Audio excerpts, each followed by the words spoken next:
আল্লাহ যেন ডাক দিয়ে বলে, বান্দা তুমি জানো আমি তোমার কেমন রব?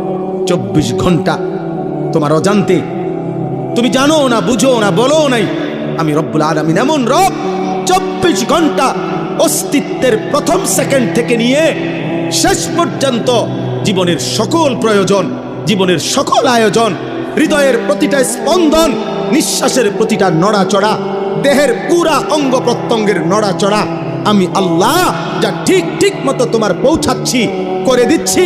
গোটা কায়নাত আমি তোমার জন্য বারবার একবার আলো দিয়ে সাজাই, একবার অন্ধকার দিয়ে সাজাই, একবার রাত বানাই, একবার দিন বানাই, একবার সকাল বানাই, একবার দুপুর বানাই, সপ্তাহ বদলাই, মাস বদলাই, দিন বদলাই, শরীর বদলাই, স্বাস্থ্য বদলাই। চিলা ছোট্ট বাচ্চা বানাইলাম শক্তিমান যুবক, আবার বানাইলাম বৃদ্ধ, চিলা দুর্বল বানাইলাম সবল, চিলা অসুস্থ বানাইলাম সুস্থ, চিলা গরিব বানাইলাম ধনী, চিলা সম্পদহীন দিলাম সম্পদ। এত কিছু 24 ঘন্টা যে মালিক আমি নিজ যত্নে তোমার করছি। আমি তোমার সেই মাওলা, আমি তোমার সেই আল্লাহ। তোমার সেজদা দিতে বলছি বান্দা, অন্য কেউ না।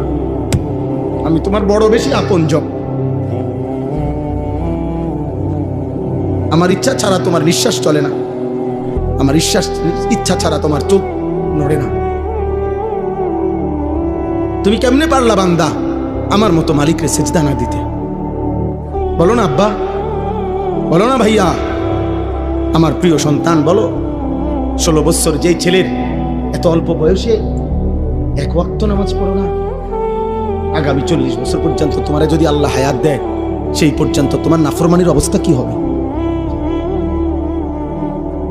আল্লাহ তোমারে কোনো কিছু দেয় নাই।